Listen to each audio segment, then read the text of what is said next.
কে হবে বিশ্ব চ্যাম্পিয়ন তা নির্ভর করছে রেফারির ওপর, এমন মন্তব্য বার্সেলোনা প্রেসিডেন্ট হুয়ান লাপোর্তের। এই স্পেনের দাবি, রেফারি যদি শতভাগ নিরপেক্ষ হন তবে নিশ্চিতভাবে শিরোপা ঘরে তুলবে স্পেন। স্বদেশি গণমাধ্যম কোপেকে দেয়া এক সাক্ষাৎকারে জানিয়েছেন বিশ্বকাপ ফাইনাল নিয়ে নিজের ভাবনার কথা। নানা কারণেই বিতর্কিত এবারের বিশ্বকাপ, যার অনেকটা জুড়েই রেফারিং। গ্রুপ পর্ব থেকে নকআউট প্রতি পর্বে আলোচনার জন্ম দিয়েছে কিছু সিদ্ধান্ত।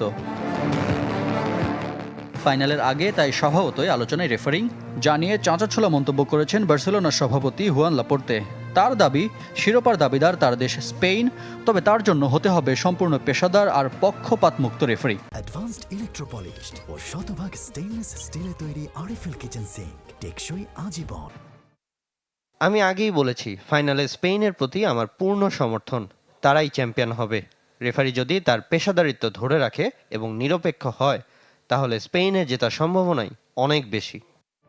আরেক স্পেনিয়ার্ড শাবি আলোনসোর চোখেও শিরোপার দাবিদার লা রোহা ফিউরি, তবে একেবারে উড়িয়ে দিচ্ছেন না লিওনেল মেসি নেতৃত্বাধীন দুরন্ত আর্জেন্টিনাকে। স্পেনকে আমার কাছে শিরোপার যোগ্য দাবিদার মনে হচ্ছে, তবে বাস্তবতা কিছুটা কঠিন করে দিয়েছে আর্জেন্টিনা দলের পারফরমেন্স। তারা যে অবস্থা থেকে ফিরে ম্যাচ জিতছে তা সত্যি অবিশ্বাস্য।